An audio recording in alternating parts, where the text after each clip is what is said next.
দিন যতই যাচ্ছে ভারতীয় ভিসার সংখ্যা ততই বেড়ে যাচ্ছে। কি কথাটা কি আসলে আপনার কাছে কমেডি মনে হচ্ছে?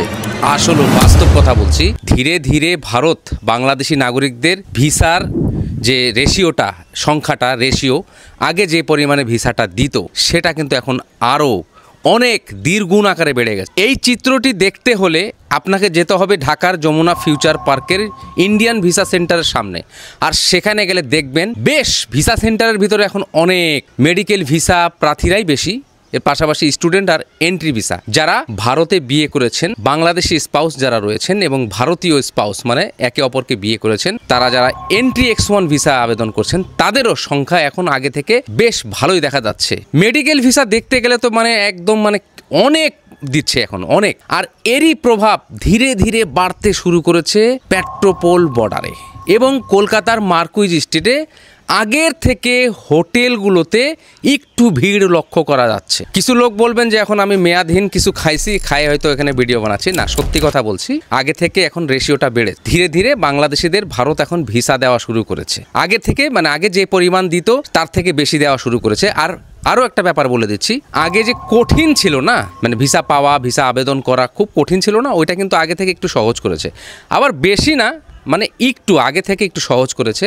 এখন ওই যে ফাইল জমা করলে ওই ডেকে কল দিচ্ছে যে আসেন ভিসাটা জমা দিয়ে যান, এরকম একটা বিষয় কিন্তু দেখা যাচ্ছে। তো এখন কি ট্যুরিস্ট ভিসা নিয়ে ভাবছেন আপনারা যে ট্যুরিস্ট ভিসা ভাই কবে চালু হবে, তাই না? মনের ভিতরে কিন্তু এইটাই আপনাদের এখন একটাই কিন্তু মনের মধ্যে প্রশ্ন আসছে যে ভাই ট্যুরিস্ট ভিসা নিয়ে একটা ভালো খবর দেন। ক্যামেরার সামনে তো আসলেন, ভক তো করতেছেন, একটা ট্যুরিস্ট ভিসা নিয়ে একটা ভালো খবর দেন। দেখেন, ট্যুরিস্ট ভিসা নিয়ে এই মুহূর্তে এই ভিডিওতে ভালো খবর নাই। তবে একটা কথা আপনি বলে যাচ্ছি, একটু জানেন না, এই কথাটা শোনার পরেই উঠে চলে যাবেন তা না, একটু একটা জিনিস মাথায় নোট করে রাখেন, ট্যুরিস্ট ভিসাও কিন্তু খুলবে সামনে, 100% গ্যারান্টি দিচ্ছি ট্যুরিস্ট ভিসাও সামনে খুলবে। এই যে এটা চলছে হলো জুন মাস, এই ডিসেম্বর, জানুয়ারি, ফেব্রুয়ারি রোজার মাসের আগেই, রোজার আগেই বা রোজা চলাকালীন বা মনে করেন রোজার পরে এই সময়ের মধ্যে ইলেকশন হবে। আর আমরা সবাই জানি ইলেকশন হলে জিতবে কিন্তু বিএনপি ছাড়া আর এখন বাংলাদেশে কেউ না। আর বিএনপি 100% ওরা ভারতের সাথে ভালো সম্পর্ক রেখেই চলবে। এগুলি কিন্তু অলরেডি ভিতরে আলোচনা হয়ে গেছে। বিএনপি ক্ষমতায় আসবে এবং তারা ভারতের সাথে সুসম্পর্ক বজায় রাখবে। ভারত যেরকম যে বিষয়গুলি, যাদের ভারতের যে স্বার্থ রয়েছে বাংলাদেশে, যেসব অনুমোদন পেন্ডিংয়ে রয়েছে বা যেসব জিনিসগুলো ক্যান্সেল হয়েছে এই বর্তমান সরকার থাকা অবস্থায়, এই সবগুলি পুনরায় চালু হবে। এবং বিএনপি আসলে ভারতের ওই একটা যে পরিকল্পনা ছিল না, যে আগরতলা দিয়ে ট্রেন চালিয়ে বাংলাদেশের ঢাকার রাজধানী পদ্মা সেতু হয়ে ওই যে আপনার নড়াইলে যে নতুন রাস্তাটা এদিক দিয়ে হয়ে বেনাপোল, পেট্রোপোল দিয়ে কিন্তু শিয়ালদা বা কলকাতায় ট্রেন কিন্তু আনবে, চলাচল করবে। আগরতলা থেকে কলকাতা ভায়া বাংলাদেশ হয়ে কিন্তু ট্রেন চলাচলটা শুরু হবে এই বিএনপি সরকার আসার পর। লিখে রাখেন আজকের এই দিনটা, আজকের এই ভিডিওতে আপনারা লিখে রাখেন, গ্যারান্টি দিচ্ছি এই ঘটনা ঘটতে যাচ্ছে। আর এটা ঘটলে ভালোই, খারাপ কিছু না। এতে বাংলাদেশ এবং ভারতের মধ্যে চলাচলকারী যে 3টি যাত্রীবাহী ট্রেন রয়েছে সেই 3টি তো চলবেই, তার পাশাপাশি আগরতলা থেকে যে ট্রেনটি ভায়া বাংলাদেশ ঢাকা হয়ে চলবে সেখানেও কিন্তু বাংলাদেশের ঢাকা থেকে প্যাসেঞ্জার উঠবে। ঠিক আছে, আপনার বাংলাদেশ হলো একটা স্বাধীন, আমাদের বাংলাদেশ একটা স্বাধীন দেশ, স্বাধীনভাবে আমরা থাকি, বাট পাসপোর্ট ভিসা নিয়ে বিদেশেও আমরা ভ্রমণ করব। এই যে ভারতে আমরা ঘুরতাম কত সুন্দর, তাই না? দিনগুলা, ওই যে একটা গান ছিল না, আগে কি সুন্দর দিন কাটাইতাম, এখন সেই দিন নাই। তো বর্তমান সরকারের লোকগুলো এখন বেশ ভালোই সুবিধা নিচ্ছেন, খুব সুন্দর, চাইলেই বিদেশ চলে যাচ্ছেন। সাধারণ মানুষের ভারত যাওয়ার রাস্তা বন্ধ করে দিলেন, তাই না? এই জিনিসটাও কিন্তু আমরা ভালো চোখে দেখছি না। মনে করবেন না আবার যে একদম বাংলাদেশ খুব সুখে শান্তিতে, সব মানুষ সুখে শান্তিতে আছে।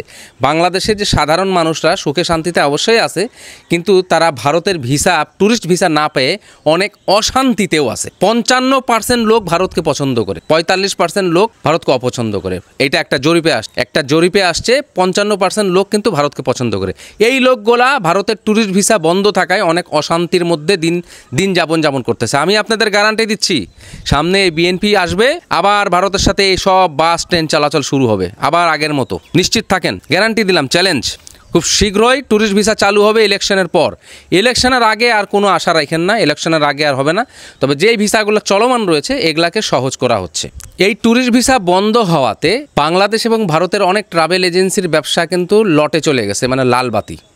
ট্রাভেল এজেন্সিদের কথা বলতেছি, আরও অনেক হোটেল ব্যবসায়ী তো আছেই, ওগুলো বাদ দিলাম, ওগুলো অনেক কথা বলছে আমার এই ভিডিওতে। এবং ভারত আবারও ট্যুরিস্ট ভিসা চালু করবে, আবারও আগের মতো সহজ করে দেবে ভিসা, মানুষ আবার ভারতে শান্তি মতো ঘুরতে পারে, সেই দিন আবার আসবে। বাই দ্য ওয়ে, আপনি যদি মেডিকেল ভিসার স্লট নিয়ে অশান্তির মধ্যে পড়ে থাকেন, মানে স্লট পাচ্ছেন না বা আপনার স্লট দরকার, বা ভারতে ডাক্তার দেখাবেন সেই অ্যাপয়েন্টমেন্ট দরকার, আয়ুষ অ্যাপয়েন্টমেন্ট, এটা যদি দরকার হয় তাহলে নিচের স্ক্রিনে দেওয়া নাম্বারে যোগাযোগ করবেন। বাই দ্য ওয়ে, আপনি যদি ভারত এবং বাংলাদেশের নাগরিকদের একদম আইন মোতাবেক ম্যারেজ রেজিস্ট্রেশনের ব্যাপারে যদি কোনো রকম দরকার পড়ে তাহলে এই স্ক্রিনে দেওয়া নাম্বারে যোগাযোগ করুন।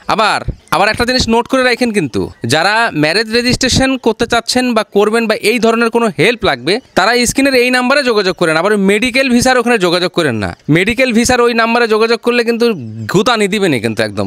ওই ভাইটা কিন্তু একটু রাগী মানুষ, আবার বুঝছেন, মানে খুব পিটায় আর কি, হলে ভুল ফোন দিলে কিন্তু ফোন দিয়ে সেই শোনাবে, তো সাবধানে জিনিসটা করতে হবে। যদি মেডিকেল ভিসার দরকার হয় তাহলে স্ক্রিনে এই নাম্বারে যোগাযোগ করেন, আর যদি ওই ম্যারেজ রেজিস্ট্রেশনের দরকার হয় তাহলে এই নাম্বারে যোগাযোগ করেন।